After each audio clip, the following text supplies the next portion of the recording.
This is the Thrive Podcast with Shiloh Missionary Baptist Church. And now, Pastor Fred Jeff Smith. Hello, welcome to the Thrive Podcast with the Shiloh Missionary Baptist Church. I'm Fred Jeff Smith, pastor of Shiloh, and I'm very happy that you chose to either view and or listen to this edition of the Thrive Podcast. We always want to get input from you. You can write us at fredjeffsmith@cox.net, Fred Jeff Smith, all one word, at cox.net, just to let us know how we're doing with regard to this podcast, and we appreciate your continued support. I'm very happy today to welcome Miss Kyesolyn Byrd here with us and to learn more about her story. She's a native of Baton Rouge, Louisiana. She's doing wonderful things in our community after having spent some time in some other places, but she's back home now, and she's doing wonderful things in Baton Rouge. I came to know about her because she works with our audio-video ministry here at Shiloh, and I wanted to have the opportunity to learn more about her. I got a brief bio, and it had a lot of interesting information on it. But the thing that really stood out to me is that you're a stunt woman. Of sorts, yeah. So talk about that. How did you come into doing stunt work? I was brave enough to be that crazy person to allow them to do it, to toss me or throw me down the stairs or whatever the case may be, you know. I was like, no, I got it. That looks fun. So, did you have any previous training on how to fall and things of that sort? Well, in theater, you briefly go over, but it's not usually until you have to use it that it really comes into play. You learn how to fall and how to react, and and then they have people that coordinate the every move that you're making. Okay. So if it's a fight sequence, then they're telling you, okay, you're gonna go through it like in slow motion first, like a dance step almost. Okay. So you'll be left one, right two, and they're telling you like where to punch, where to swing, and so as you're doing that, this person knows their part of the dance, which is I move this way or I move that way or whatever. If you don't duck, you get hit. So. And that's what I wanted to ask you. When you all are coordinating this, I'm sure at some point in time somebody misses their move. Oh, I've hit Have you ever been hit? I have. No, but I've been tossed. I unexpectedly, because I wasn't ready. I thought they were just talking about, what we were going to do. And he was showing the guy, like, what, he would have to do in the scene. I didn't realize I was a part of the demonstration. So, unbeknownst to me, I go sliding down the hallway, bouncing off the walls like a little, like a little video game, and I was just like, and I just kind of laid there. I was like, I'm okay. I wasn't ready. So, but it's strangely, it's fun. But I grew up with boys, so I played football, basketball, and all these things. You played football? Yes. Sandlot?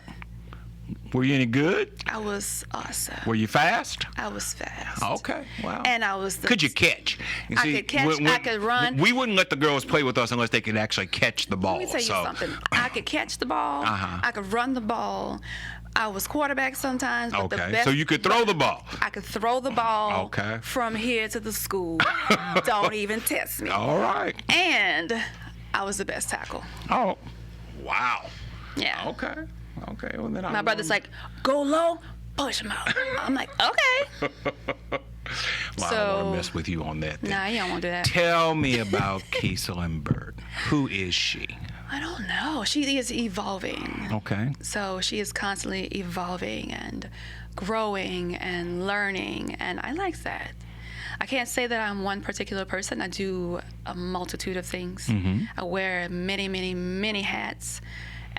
In my life and in my career, and I enjoy doing things, and my motto for life is if you enjoy doing it, do it.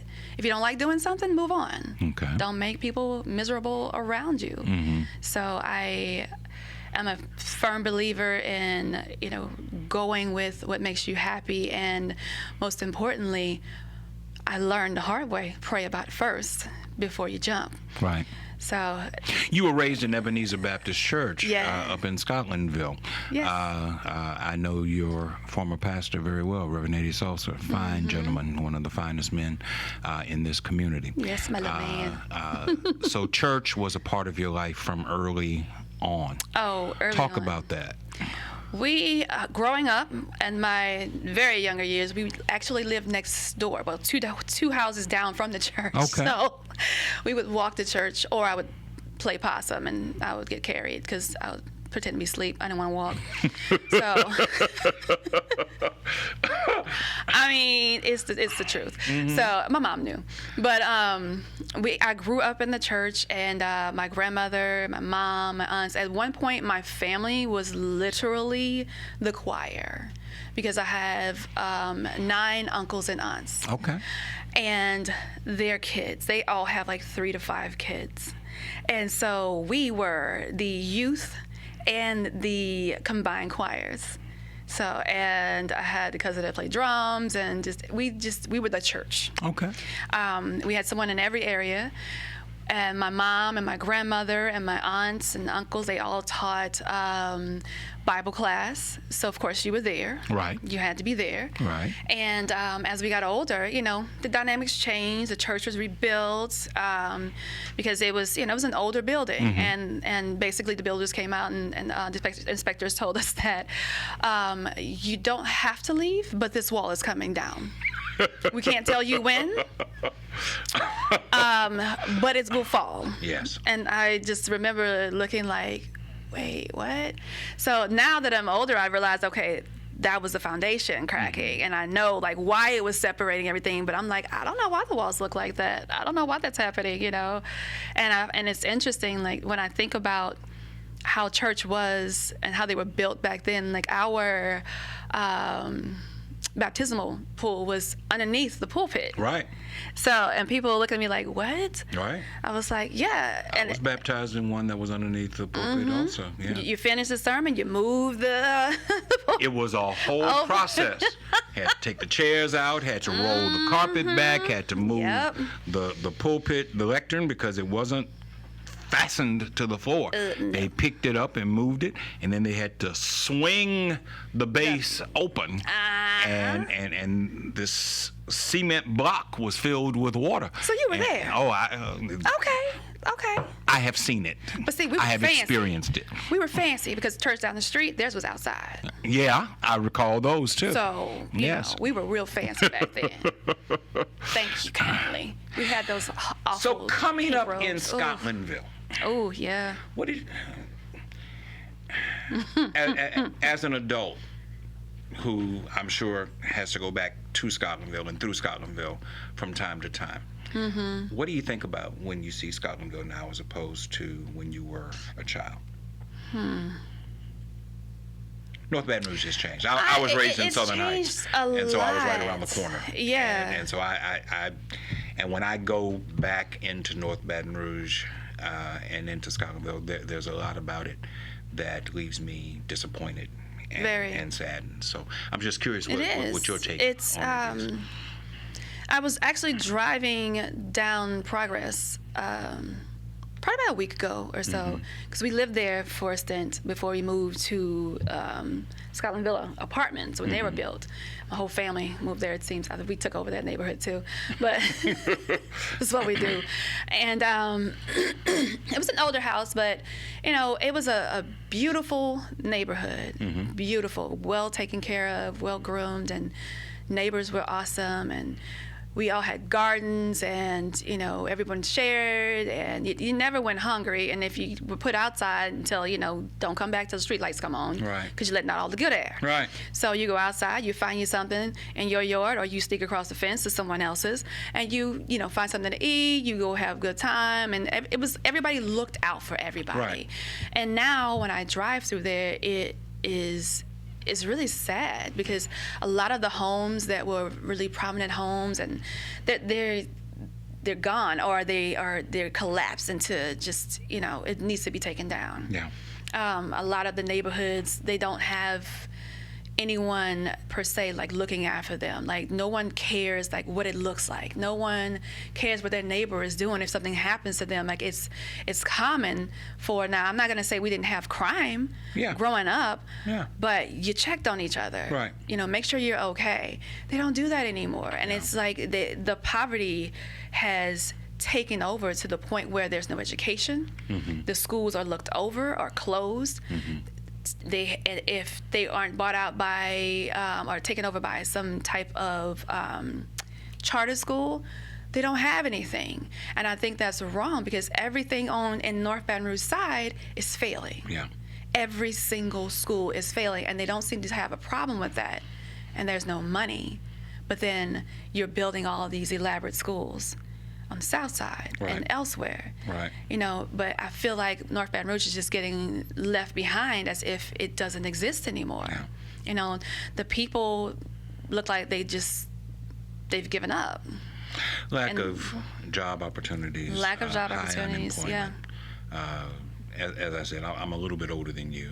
I'm 57, but I remember the Scotlandville that you're describing. Yeah. Grocery store down the street.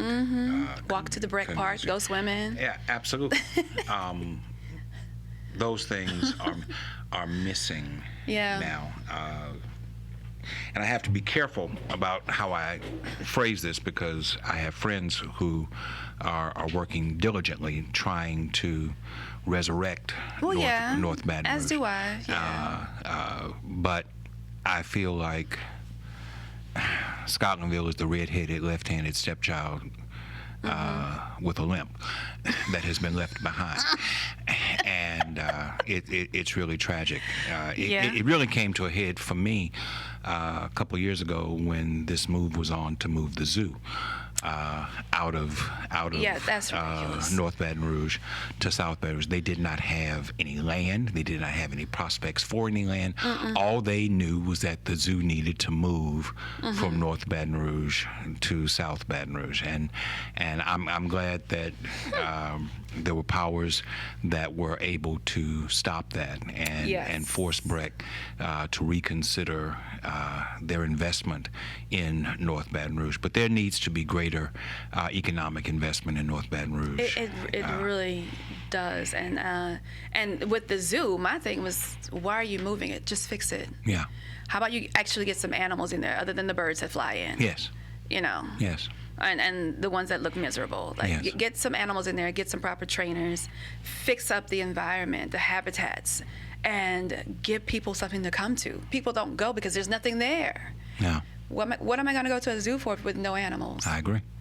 It's ridiculous. It's not North Baton Rouge. It's a matter of Breck taking care of the property. Yeah. Just like they're rebuilding all the parks, which is awesome. Because as you said, you grew up in North Baton Rouge too. We had sand, and in that sand was, it was a lottery of things that could kill you, or cut you, or poison you. You just didn't know. Yeah. You just got on the slides, on the swings, and you just went for it. That's you come home, you with a couple of cuts, bruises. You may end up with glass in your hand or foot or whatever, but it was fun. It was. We had merry-go-rounds. Yes. Made you tough. Yeah, jungle gyms. Yeah. You haven't fallen till you've fallen from the top of a jungle gym. That's a fun experience. That's always fun. Or have your uncle push the merry-go-round so fast that everybody flies off. Yeah. It builds character. Kids don't know anything about that. It does. They're all soft. They got these cushiony floors and all that in the parks now. Like, what's that teaching them? Making them soft. I agree. I don't like it. I totally agree. It's like participation trophies. I don't like it. I don't like participation trophies either. They don't go either in my you trophy won or you didn't win. And if you Thank you. didn't win, you don't get a trophy. And you don't put that in my trophy case. Right. It does not go on the shelf. Right. It is not displayed. It's not coming to my house. I agree. If you didn't win, you didn't win. You learn from that. When my children played sports, they would not keep score on the scoreboard. They said that they just wanted the children to have the experience. But can I tell you, when they came off the court, each child knew what the score was. It didn't have to be on the scoreboard. Right. They kept score in their heads, and they knew when they won, and they knew when they had lost. Exactly. It's like saying the kids aren't smart enough to count. Yeah. To know how to calculate the score. Like, what? Yeah. Somebody's over there writing it down. Trust me. Somebody's with a little piece of paper here, like, yep. Yeah. Mm-hmm. Not, why? So you left Baton Rouge, and you left. I had to lived go. in other places. I had to go. Tell me about some of the places where you lived. Well, I initially thought I was going to go to med school. Okay. And somewhere along like mid of my junior year, I decided, I wasn't happy. And I didn't know what I wanted. I started taking theater classes because I needed an elective. And I was like, I'm not taking any more science or math. Plus, it was a little hard for me in those classes because I already learned that stuff in sixth grade. So I was like, I'm not doing this. And the teachers didn't understand like how I could learn physics, in an EBR school. I was like, because I chose to. Right. Why is it so hard for you? I can explain to you, but first we have to erase your work because it's wrong. Right. I got put out of class a lot. But anyway, after graduating, I didn't exactly know what I wanted to do, which is crazy because it took me forever to get out. But my goal was to finish school and then figure out life. Okay. And upon finishing, a professor of mine from the theater called and said, "What are you doing?" I was like, "What do you mean?" It's like, for the summer, like, are you working? Did you find a job yet? I was like, "Well, no, I'm still working with the community center, but that's about it." Mm-hmm. She's like, "Okay, I want to offer you a job." So she offered me a job to go up to Houghton, Michigan. Never heard of it. Didn't know it existed. How close is it to Detroit? It's not. Because that's the only thing I know about Michigan. It's several hours away. Okay. It is in what they call the UP, the Upper Peninsula of Michigan. So once you get to Detroit and all these, populated places, you're literally in the woods. You're in the mountains. The most beautiful, beautiful sights you've ever seen. It's like you can reach up and just touch the stars. So I went to Pine Mountain. This was in an era where we had phones, but there was no GPS. Okay. So I printed everything out on my computer to drive $20-something, I think it was. Wow. So my mom rode with me as far as Chicago because she was going to a conference, and I had to ride the rest of the way, I think about, I don't know, maybe 4-6 hours or more to get to Pine Mountain, and which was it's by Michigan State. So you're crossing over the Great Lakes in order to get to this community? I was in that area. Okay. Yeah, so past all that, you can see Canada. It's like, it's crazy. It's way, way up there. Okay. It's one of those places, beautiful in the summer, don't get caught there in the winter. Okay. They don't get concerned until it hits the marks on the poles, which are about 20, 30 feet in the air or more. And that's when they start, oh, well, I guess we should take some measures. Wow. Yeah, no. But it's gorgeous in the summertime. Yeah. Beautiful weather.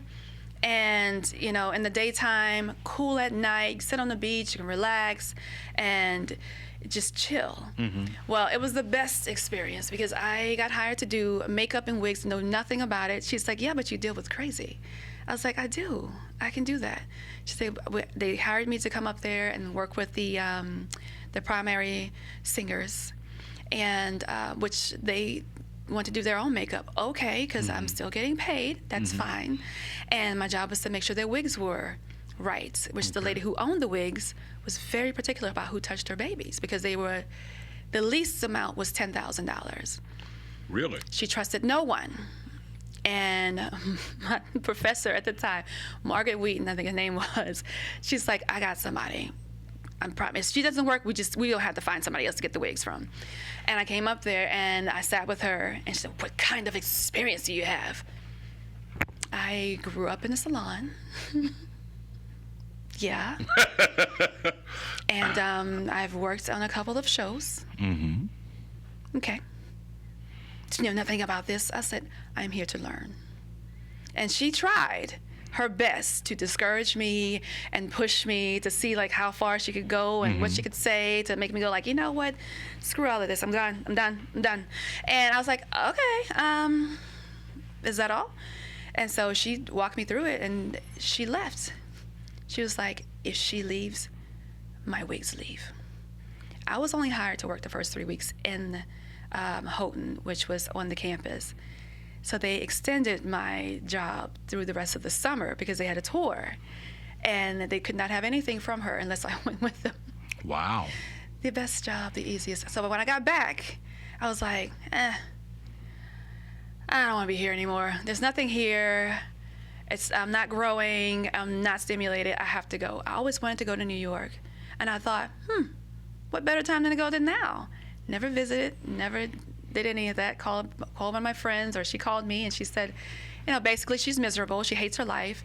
And I'm like, well, you're not dating anybody. Well, I am. No, you're dating him, but he's not dating you.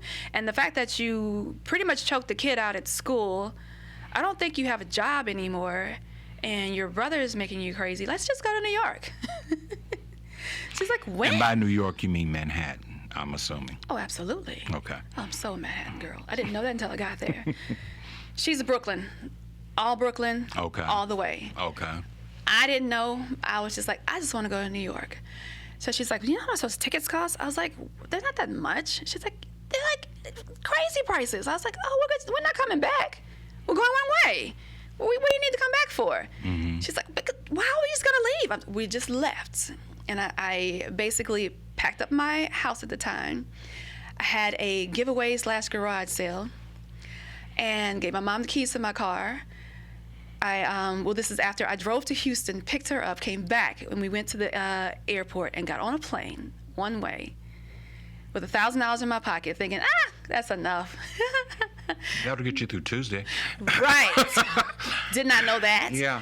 And thinking, okay, well, we have somewhere to stay, because a friend of ours, I won't mention her name, she was, we taking care of her throughout school, and even when her family disowned her and all this. Yes, come out there. You can come stay with me until you find a place. Well, less than 24 hours later, I was put out. Like, oh, my roommate doesn't want anybody here, and this and that, and she didn't have a roommate. But anyway, less than 24 hours later, after her dog peed on my air mattress, because I was a fancy homeless person. I had an air mattress, and I packed up my stuff, and she told me I had to go. I'm like, okay, fine, because we just got in the house at 4 a.m. I don't know how y'all live like this. Right.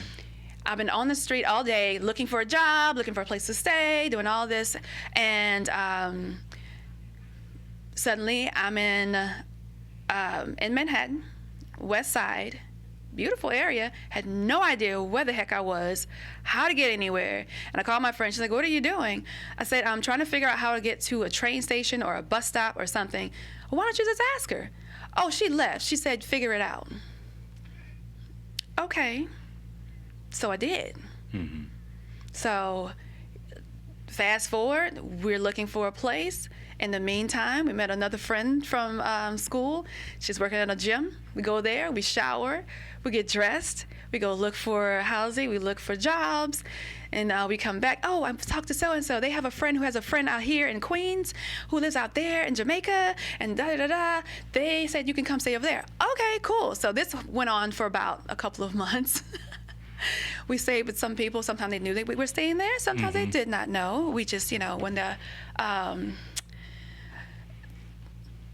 cleaning person came in to one apartment, we had to get out real quick.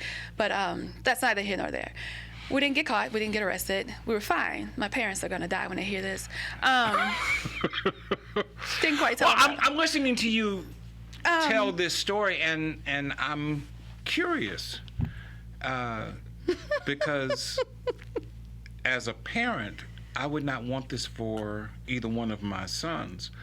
How did you feel about it as you were doing it? Because I know you told me just a minute ago that your mantra for life is if it's something that you want to do, go and do it. Yeah. How did it feel when you were going and doing these things and you were being met with this kind of life resistance? Lots and lots of resistance. Well, I learned that I don't want to ever go back and say I shoulda, coulda, woulda, I don't have time, I can't do it now. And so a lot of that was in my head too. I always lived my life in a way that everyone else wanted me to. You need to go to school, you know, study medicine, be a doctor, be a lawyer, do, you know, whatever. Do whatever they wanted me to do, act the way they wanted me to act, you know, and etc. So this was me saying, this is my life. I need to learn how to live my life for me. And was it difficult? Absolutely. But, you know, I also remembered that God takes care of his children and his fools. And I am lucky enough to be one of both. So I'm double blessed. I was able to get a place. We had a place with the said friend that we met. And that didn't quite work out. I was not a Brooklyn girl. She's like, oh, I have a brownstone. I had 3 bedrooms, which actually was 2 bedrooms and a closet. But anyway, it's New York. That's what they do. And couldn't live there. Moved in with a friend of her friend's mom. Didn't know her friend lived there too, and that he was telling everybody we were together. But anyway, moved in there. And he was a trainer. He said, hey, I have a client who's looking for an assistant. I said, cool, doing what? She said, HR. Don't know what that is, but I'm going. What time? So I went and I talked to them, which was supposed to be like a quick 10, 15-minute interview at the most. They told me when I was done, over 2 hours later, that he never talks to anybody more than 5 minutes. I convinced this man to give me a job working at a temp agency. As an assistant to the HR department. That's wonderful. And I also told him, I say, my Excel is probably not excellent. I don't power, I don't point. My words per minute are probably, okay, they're really shaky. And I don't know how many I can do, probably not that many. But this is a temp agency. Well, first of all, you were messed up because you were working with Microsoft and you should have been on a Mac. Listen. But that's neither here nor there. I didn't know what a Mac or Microsoft, I didn't know what any of that was. And he goes, well, how did you get through school? I said, I did the same thing you're doing. I hired people. What do you mean? They needed something, I needed something. We switched, we bartered, we traded, I paid people. You know, hey, I'll cook. You put this PowerPoint in there for me and show me how to do it, you know? Well, you'd be amazed at how much of that actually goes on. And, and maybe you wouldn't, but it goes I do it every day. Quite a lot, yes. I do it every day. And I was like, and my friends were like, how is it possible that you can move to New York, never been here before, and get a job in Manhattan, find a place in Manhattan, living by yourself, not with 7 other friends, and not work 3, 4, 5 part-time jobs? I was like, because I'm blessed, and you have low expectations of your life. All right, so let's talk about that. Because, let's go.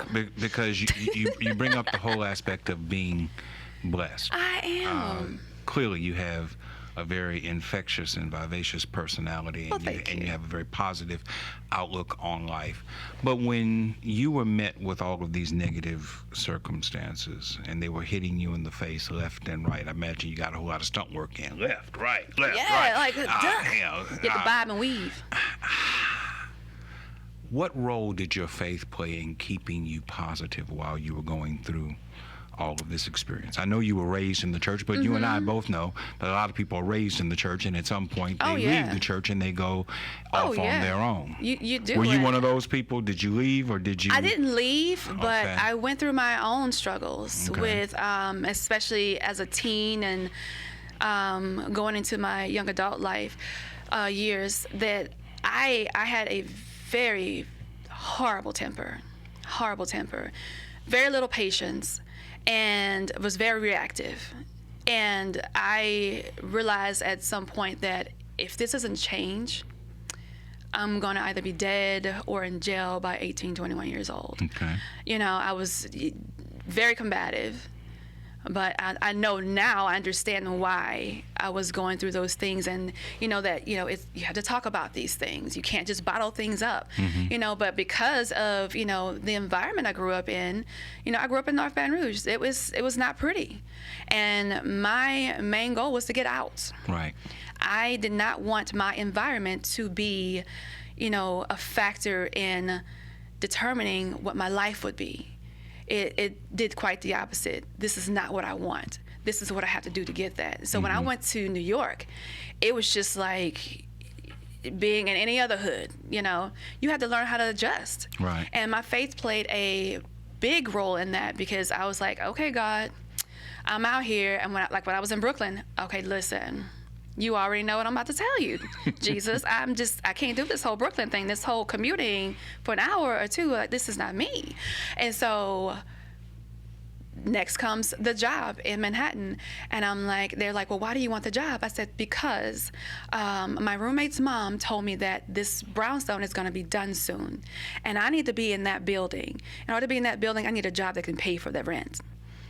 Well, I got the apartment. I was the first in the building, got to choose the one I wanted. It's fabulous, of course.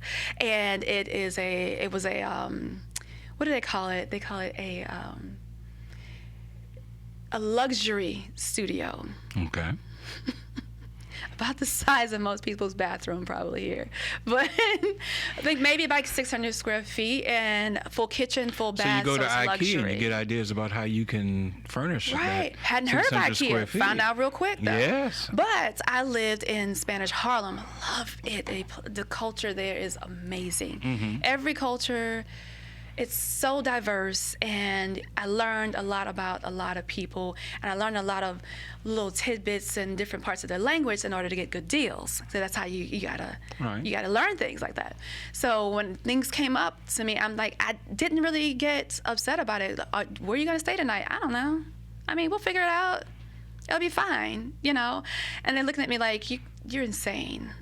Probably. Well, yeah, probably. But I have a degree that tells me that I'm fine. So, my degree is in psychology. I'm good. So I never got really, I guess, frustrated or upset. There were times when I was like, oh my God, what are we doing? I was like, all right, Lord, where do we go next? I just need direction. And so I tell you what, though, when I first got there, it increased my prayer life. When I left, it was because it was the opposite. I felt the city itself was taking me away from that, and I could see it, and no matter what, like, it was just, it's funny how God operates. The brownstone I had was across the street from a church. And no matter what kind of craziness we got into, because it was in New York, we leave at, you go out, 1 o'clock in the morning, you come back, 10, 11 o'clock in the morning. You stay out all night, every night. You party, you have a good time. My job had me going everywhere to, Broadway shows. I had to go to concerts. I had to take, we had to go to snooze with people and take them out to dinner. So I was always on the go. And there's all these dark elements that would come at me. But I noticed them most of the time, but not all the time. And when I did, I knew, as I felt it, I guess, taking over my spirit, of really dampening on my spirit. And I knew I had to get out. I was like, I love New York, but it's a place where I can love, but I have to leave. I would have to make sure that I would leave and go somewhere and know that there are trees and there's clouds and there's sunshine and there's happiness outside of the smog in the buildings. There are trees that grow out of the ground, not surrounded by concrete, and dogs actually go in the grass. So I had to leave. So when I was there, though, my faith was all I relied on, because how else am I here? I don't know anything about this city. I've never been here. I don't really know anybody, and I've never been this far away from home for this long. I went for it. I was like, let's just do it. Did you maintain a relationship with your parents and your siblings back here while you were in New York, or it was strained? Okay. It was strained. I maintained a relationship with my mom. I was fortunate enough to be able to take care of her and help her out quite a bit, and my father, on the other hand, was not so happy. We actually did not talk for a bit, and because I learned that we're a lot alike. I was like, you guys traveled. You tell me about how you traveled all the time growing up, and and even when I was a kid. So why keep me from exploring. Like, why don't you understand this? Because I'm a young lady, and young ladies don't do that, especially not alone in cities where they don't know anyone. Right. And I just didn't understand that. And so, me being me, I was like, well, I'll talk to you when you have something positive to say. I have to go do things. So, yeah, I did that. I did that. But it was different. They started, I think my relationship got better when they started to see me on TV and commercials and things. And my mom's like, my daughter's in New York. So talk about that. So, you did television. You did commercials. I did commercials. I understand that you have a beautiful singing voice. And I hope to hear that singing voice sometime very soon at the Shiloh Missionary Baptist Church of Baton Rouge, Louisiana. Threatening me. But when you have that kind of talent, acting talent, organizational talent, a degree in psychology, the ability to sing, the ability to do stunt work. It's hard. You have all of this that is a part of the makeup of who you are. Yeah. And yet life is saying, I don't care what you got. We ain't letting you in. We're not pushing. We're not going to open the door and let you in. That has to be frustrating. It is. It's very frustrating. And yet you seem to have such an upbeat personality. Were you this transparent as you were going through this, or does the transparency come as you reflect back on it? I think the transparency comes as you get older and you learn, because in the midst of it, you can't show your poker face. You have to have a poker face. I'm not good. I don't play cards, but that's okay. So you can't show people what you're thinking. You can't show them how you feel, especially in New York. You cannot show any sign of weakness. And that's what I learned out there. Even when I was in Michigan, it was the same thing. You can't show any weakness because these people will eat you alive. And then they were really upset when they found out that the one of the producers was trying to get me to come into the production as a singer. He's like, have you ever sung opera? I was like, no, I just learned some Italian and stuff when I was in chorus. I just learned about it. I learned the background of it, but I don't sing. He's like, that's not what I'm hearing, because I was next to a practice room. And so I was like, that is wrong. And so I'm just singing to myself, having been given talents and abilities and blessed with the ability to just, help people and open people up, which is strange to me sometimes. It still catches me off guard. But you majored in psychology. It was mostly with part of the work of a psychologist is to get people to open up and feel comfortable. This is true. In my mind, though, when you're younger, you don't know the whole aspects of it, but I'm just thinking, I want to help kids. Okay. And my mom worked with a the North Baton Rouge Juvenile Delinquency Prevention program, which was, one of those things that got axed by a former governor. And Jendo? That's not what I call him, but yeah. Yeah. So, after school programs, music programs, all these things got axed. Yeah. To put the money towards building a bigger and better juvenile facility. Yes. Because we're good at building prisons. I don't understand that, and I never will. I'm sorry, juvenile detention centers. Juvenile detention center. Not prisons. Forgive me. Yeah. Sorry, Governor Jindal. I didn't mean prison. I meant juvenile detention. Well, I meant prison. Center. He's sorry. I'm not. It's wrong. It's very wrong when you have a program that has proven time and time again that it is successful, and these kids are growing, and they're not on the streets, and they're not a menace, and they want to go to school, and their grades are going from failing to honor roll. Why would you stop that? Yes. It's ridiculous.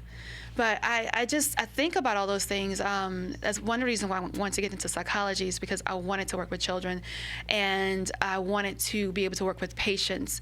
I wanted to see patients for. I had an interest in biomedical engineering because I had an uncle who passed away of Agent Orange. So it's a cancer of the brain, and there's not a lot of research. There's still not enough research being done on that. Right. And so that was a part of the thing that kept me kind of sane as a teenager, because I would get engrossed in my work in science and with biology and things of that sort. Mm-hmm. So I thought for a long time that's what I wanted to do, but I didn't realize till later it was actually a coping skill for me with his death. So I still enjoy it and I love, working, but it wasn't what I wanted to do. And so when I got to New York, I realized that I didn't know myself. I didn't know myself because I didn't know I had the strength that I had. I didn't know I had the abilities to do the things that I did. Mm-hmm. I didn't know that I can go and command a room and get a job doing something I knew nothing about, didn't even know what HR meant until 2 weeks into the job. Mm-hmm. I know now it's human resources, of course, but I was like, yeah, I'm an HR specialist. They're like, what? What is that? I was like, I don't know, but you need a job? Come in. Like, this is what's crazy. My friend that went up there with me, yes, called her in. I said, I got the job. Come in tomorrow. I want you to fill out an application. And so I'm going to send you on some little smaller ones. I'll get them to, interview her, which wasn't hard. She's great. She's my friend. Of course she's great. So she got in on the lower level. She's like, but I'm going to need more and it's not going to work. Be patient. I said, we have an account that we're working on. It's an upper level account. And I just need you to come in on your days off and get your numbers up. She got her numbers up. She got the job. She's still there to this day. Since 2003. You positively impacted someone's life. Absolutely. I did it all the time. And you've done it several times. I have. I love it. And the crazy thing is I don't even realize it half the time. Did I read in your bio that at some point you made the move to San Diego? Yeah, that wasn't smart. So how did you get from New York to San Diego? And was it a straight shot or were there steps in between? No, it was a straight shot. I got there by not listening, by not going with the discernment and the common sense that God had given me. Okay. And I went in the opposite direction, San Diego was very different from New York. San Diego was difficult for me. I was so conditioned within those few years of being in Manhattan. Mm-hmm. I lived in Manhattan. I worked in Manhattan. I was on 42nd Street. I could see the ball drop from our conference. It was beautiful. It was perfect. I didn't know that. And I had gotten so conditioned to the culture of it all. The noises didn't bother me. The sounds, all these things that you're like, oh my God, how do people live here? It became comforting. Right. And when I moved to San Diego, it was like taking a city girl and putting her in the middle of the woods and saying, figure it out. And one of my biggest concerns was, wait, you don't have a car service? I have to drive myself? What is this? You don't have subways? Like, what? And they're like, no, princess, you have to drive yourself. Yes.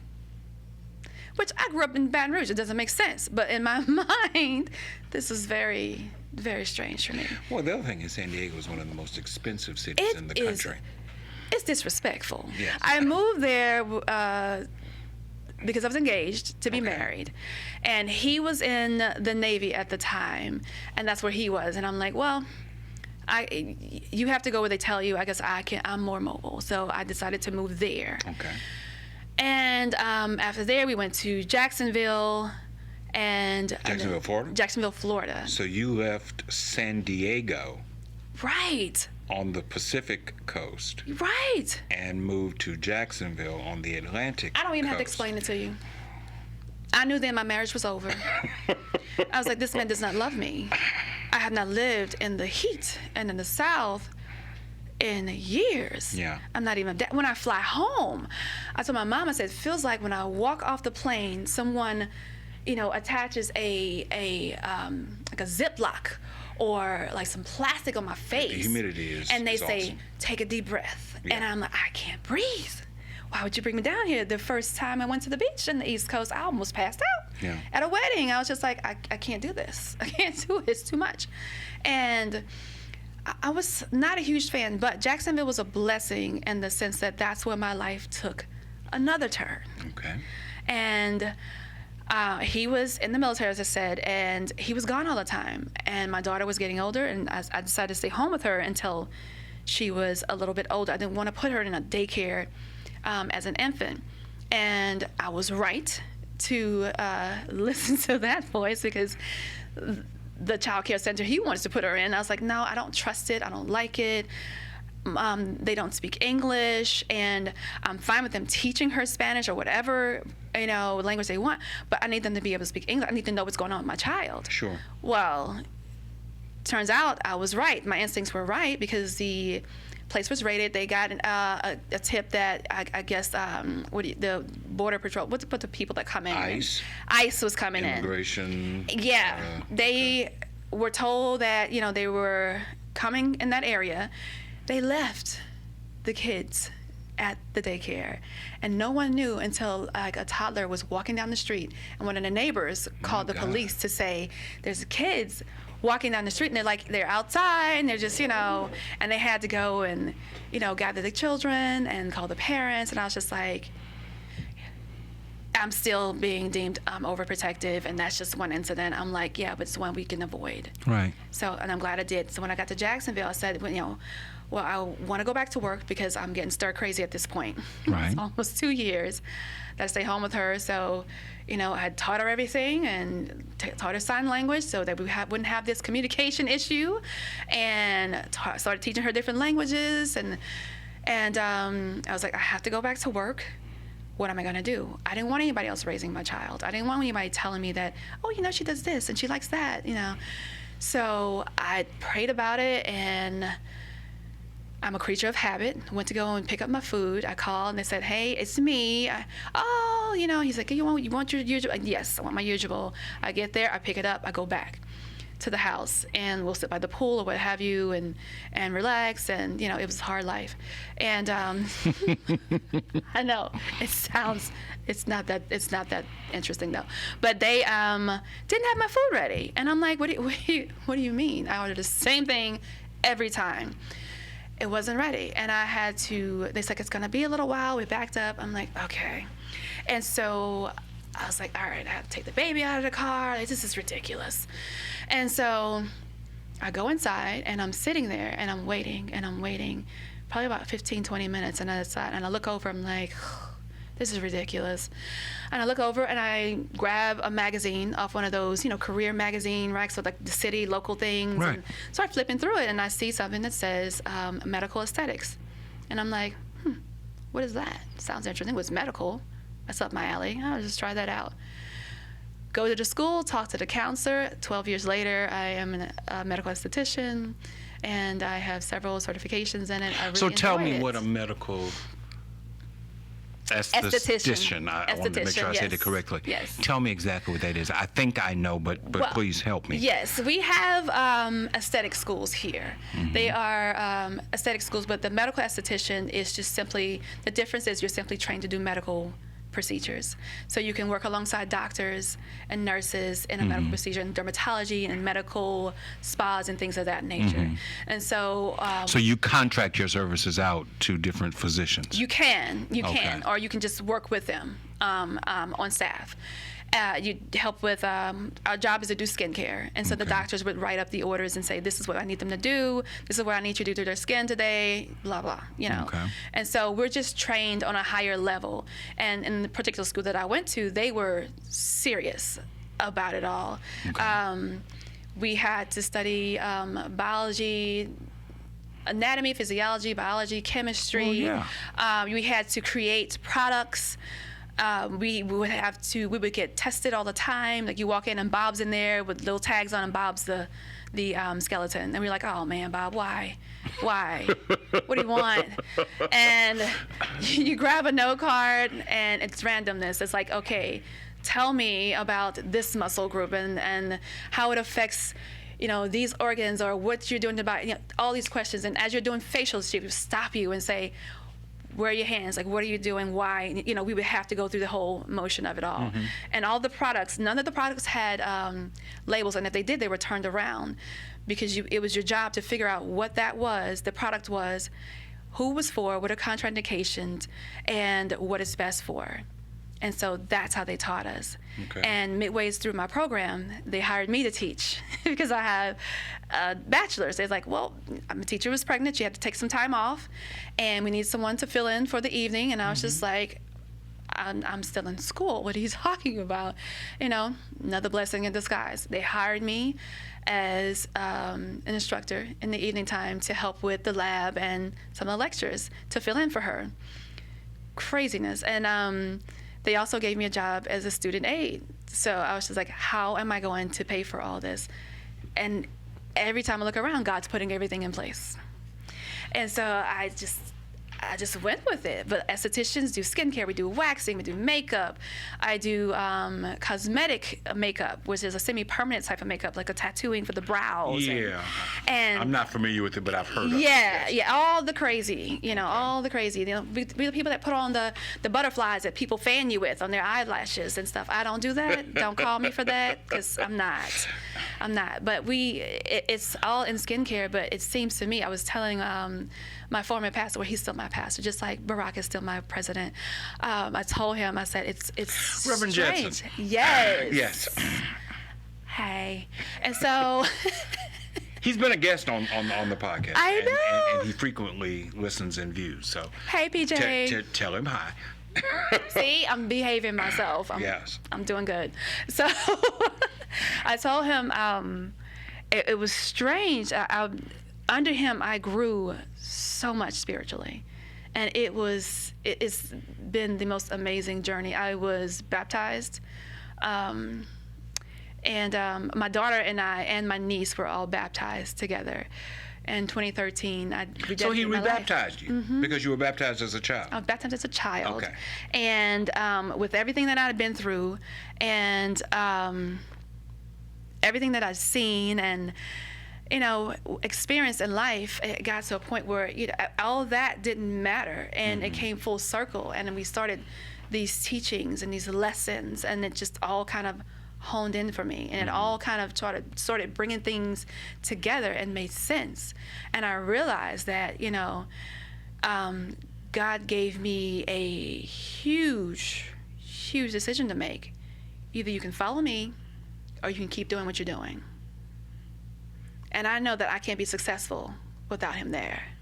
And I was working in New Orleans at the time, like 3 to 5 times a week, working on a show and performing. Which show? It was a stage play, a live sitcom. Okay. Called I was about to say Ambition. Driven. Ambition is a magazine we work on. Okay. Driven, and which is now being shopped for a television series, so by another name, but loosely based on Driven. So I told them I can't do it because, every time I would get a new schedule with them, something would happen at the church where I would have to be there or have a class or a rehearsal of some sort, or, one of the ministries I would, had agreed to work with. It's always a conflict. It was every time I decided to do something here, God said, all right, well, I need you to do this. You don't have to make a decision. And we were reading Blackaby's book at the time. And, as they say all the time, when God says move, the time to do it is now. Mm-hmm. If he is speaking to you, you need to listen, and that was a really, really difficult decision for me, but I knew I needed to do that. And people were like, oh, you're going to be a minister? What are you doing? Why are you taking all these classes? I'm like, because I need to know. Yeah. Because there are things in my childhood. Like, I've read the Bible my entire life, and I felt like I wasn't learning anything. Right. Like, I was learning things for the first time, and I loved it. And I grew from it, and it helped me become a better person. And just like he told me I had to make a decision, everything was given back to me and better. It's a matter of trust me on this journey, let me lead you, I'm gonna tell you what's gonna go on when you need to know. And it's a matter of, do you trust him? Right. Do you have faith enough to walk forward and do that? Right. And I've been tested and tried like that often in my life, where I am given these decisions to make, and I have to weigh them and think, do I want to do it my way, or do I want to wait for direction? Yeah. Do I want to move forward and take control of this and ask questions afterwards and ask for, pray for it afterwards? That's the wrong answer, if you're wondering. Typically. Yeah, I found that out. Yeah. I've had failed businesses. You know, I've failed ventures and things, but they weren't failures. Well, I found that you learn more from failure than you do from success. I did. Yeah. I did. So I learned a lot from him. And I've grown a lot in the ministry. And I sing with the praise and worship team, which was crazy. Another one of the things I had to make a decision about. I was like, no, I'm not doing that. I don't do praise or worship. I don't even get up that early. So what do you want from me? It was 7:47, as I recall. It still is. It's still 7:47. 7:47 and 10:47. Okay. And he has never explained to me the 47 as opposed to 45 or 50. It is basically, from what I got, it was marketing. Okay. You know, because if people are conditioned to hearing those, you know, even numbers, 7:45, 8 o'clock, you know, when you say 7:47, people are like, wait, what? Yeah. 7:47, and they think like, so not 7:45? No, 7:47 and 10:47. And so it kind of gets the conversation going, you know, and they're like, okay, well, I got to go see like what's going on at 7:47 that we can't do it at 8 o'clock or 7:45. So from what I gather, because it was before my time, it's marketing, you know, basically. It's just conversation starter. And so now I sing with the praise and worship, and which is crazy. He'd been asking me for several years. So you'll sing at Star Hill, but you won't sing Listen, see, what happened was Star Hill is going to be looking for you because I've been over here. I'm fat and slow. They don't have to look very hard. I don't run. I'm in the same spot. If you're looking for me, here I am. Yeah. So yeah, because I sing with first. I still sing with first service there, but I come here for second service. And I'm service. very grateful for that. And I am too. And I would I don't know really. if you know this, but you're pretty good at what you do. Well, you're a pretty good teacher. I appreciate that. You got a couple of words out there. You know. Thank you. Reach the Very people. kind. Very kind. I was like, all right. We are long, but that's okay because there are a course. couple of questions I want to ask, and clearly we're going to have you back again for part Anytime. But you've lived in different parts of the country. Yes. You're a young adult, young African American woman, entrepreneur. Mm-hmm. What drew you back to Baton Rouge? Family. Okay, so it was a family thing. Mm-hmm. Family. I did not have the family structure that I desired to have for my daughter in Florida. So within a matter of 72 hours, that'll be on part 2. 72 hours, I packed up and I moved back to Baton Rouge. Because I did not want my daughter to grow up. Like, I had an awesome village there, an extended family and friends that could play those roles, but I wanted my daughter to be able to grow up with family and have the values that, you know, instilled in her that we had, and grow up with my parents, you know, have the joy and the privilege of growing up with your grandparents. She didn't have that because her other grandparents, they're more distant. They don't have that family circle or that love, you know, in connection with their family. And I don't want her to think that that's normal. Okay. You know, so I was like, I have to come back. And it's too hot. If I'm that hot and miserable, I might as well come home. Like, there's no reason for me to stay out there if it's disrespectful. I didn't like it. And so the only thing I did like working out there in aesthetics. It's much more profitable and much more of a need as opposed to just something you do on the side. You know, it is a necessity in Florida as opposed to just a bonus in life like we have kind of here, you know. And it pays a lot more in Florida. So I knew all of this going in. Like, I took about a 50-60% pay cut, and I'm like, okay, so almonds it is, maybe peanuts, and I don't know what we're gonna do, but we're gonna be fine. And I moved back home And I stayed with my aunt for a bit, which she thought I was just visiting.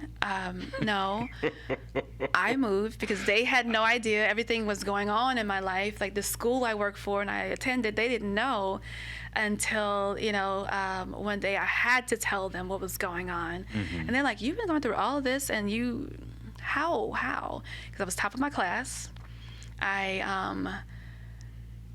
Which is what I do. That's what I have to do. I was like, when I enjoy something, Right.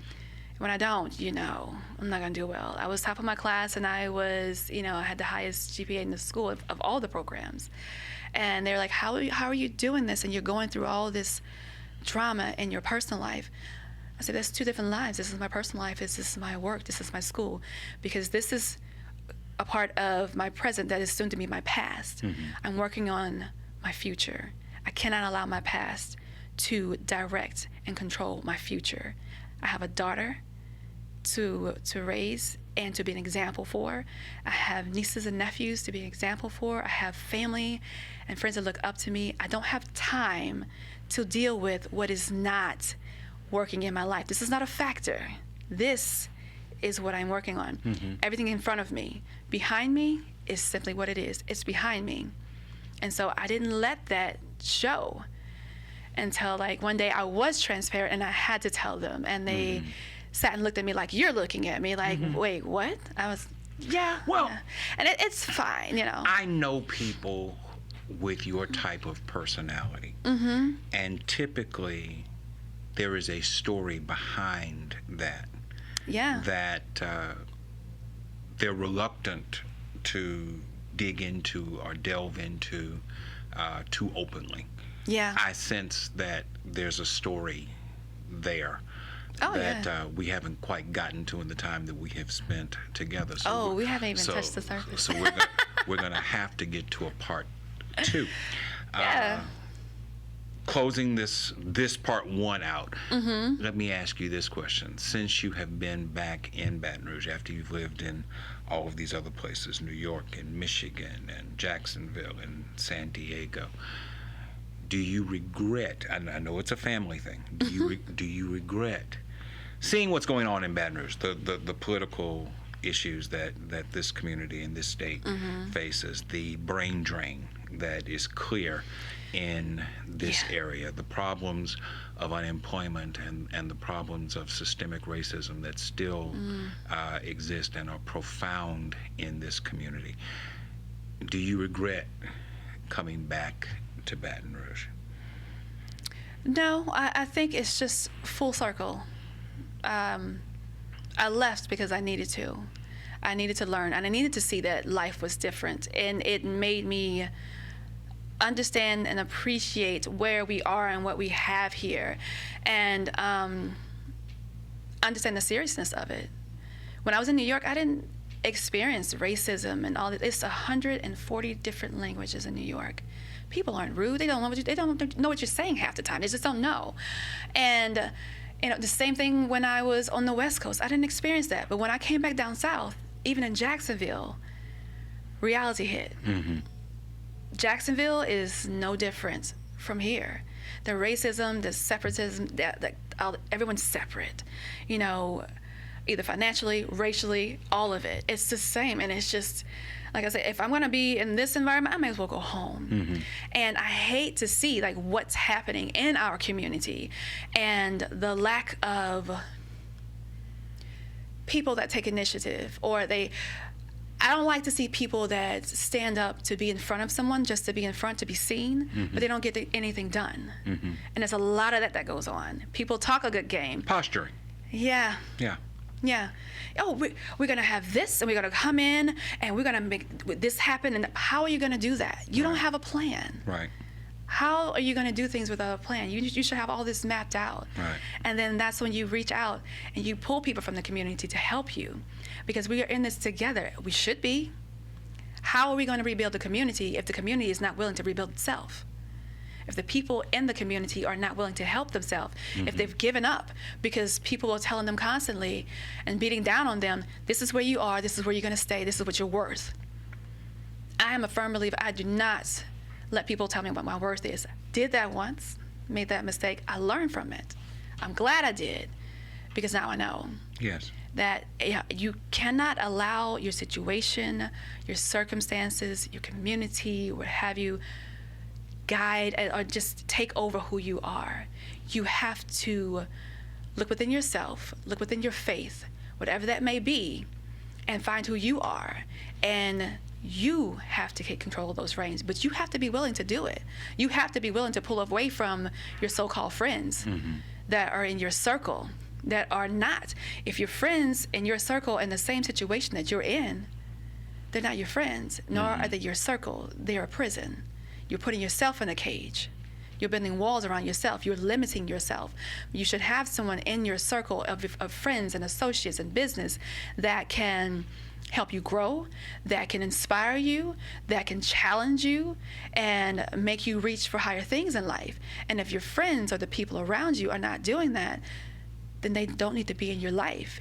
Okay, you grew up together. You've been friends for 20 plus years. You have to learn how to let things go. And what our community has to do is let go of the past, in the sense that, yes, these things happen. Yes, things are in ruins. Things are not where they should be. We have that. We know that. Let's use that as energy, as fuel to get together, to come up with a plan and actually go through with it. You know, there's little things that are happening, you know, little regrowth here and there. And I don't understand why people are fighting it. Like, why are you fighting rebuilding the community and making it what it was? Well, not making it what it was, making it better. You know, and that's the thing that disappoints me about being here and about being in the city, and the lack of opportunity, the lack of job opportunity, the lack of culture. Like, we need more arts in our community. We need to be exposed to that. Our kids don't see, you know, outside of their neighborhoods. We had kids that I worked with that never even left Baton Rouge. They'd never been to the mall. You know, it's down the street. I understand. And they don't have a problem with that. It's like, we have to, and that's the one thing that I do with my daughter. I try to involve her in everything I do. Everyone knows that if you see me, you see her. That's my mini-me, that's my shadow. Because I want her to experience those things in life. Right. You know, she had more frequent flyer miles by the age of 3 than most adults have in their life. Because if I'm coming, it's in my contract. She's coming with me. I understand. And if that's a problem, I cannot work for you. You know, she travels with me. My vacations are built around what we can do together. You know, no, I don't want to go on a girls' trip and wild out. I'm too old for that, first of all. Second of all, I'm not Stella. I don't have nothing to find. I don't have no groove. I'm not looking for none. So I just want to go and enjoy life. Sure. And take her on these experiences, you know, and show her that there are more things in life than what you see in front of you. There are things in this world that you haven't seen. There are things in this world that you're going to learn. And I want you never to be afraid to go after them and to look for them and to move towards them. Like, our business, she came up with the second half of it. The name of my company is Phoenix Heir Spa. Heir as in H-E-I-R, heir to the king. She came up with that part. I had Phoenix. I was like, but it's missing something. I don't know what it is. And she came home one day. They'd been studying about, you know, different kingdoms and things, and heritage and all these things. And she said, Mommy, I got it.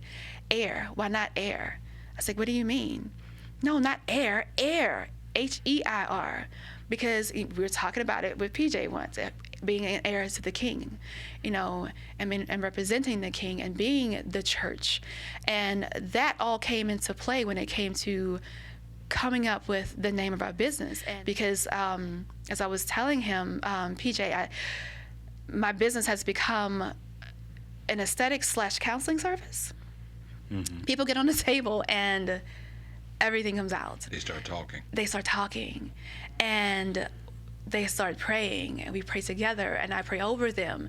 They don't always know, but it's like they're telling me things, and I'm just like, I can feel in their spirit, in their energy that they're going through something, and they may not be talking about it. So I tap into that, and that's the one thing that's difficult about the job that I do, because I tend to take on those things. Yeah. And it's hard for me. You have to develop a professional distance. Yeah. But one of the things that I am acutely aware of is that people have a need to be listened to. Yes. Yes. They talk, but very few people listen. Exactly. Listening is a skill that we have lost. Yes. We wait for Yes. people to run out of breath so that we can throw our thing in there. But actually listening to what someone is saying and what they are going through. They don't understand that. They don't get it. They don't get it. They don't get They're it. waiting to jump in. It's like double dutch. They're just waiting to jump in at the right time. Like, Right. when am I going to get in? And then it becomes a competition. Yeah. It's You like, think you're you not- got a problem. Baby, let me tell you what I've been going Oh, through. child. Yeah. Yeah. I tell people, let me tell you something. If a hearse can't take me out, nothing can take me out. I'm good. That's a story for another time. We've got Part to two. stop. I know. Thank you so much for taking the Yes. time, Ms. Byrd. Thank I you. really appreciate It has been my pleasure. And I can't wait to hear that beautiful singing voice very, very soon in the Shiloh Missionary Baptist Church, 185 Eddie Robinson Senior Drive. Stay tuned. Thank you again. Thank you. Thank you for viewing. Thank you for listening. We'll be back again next time.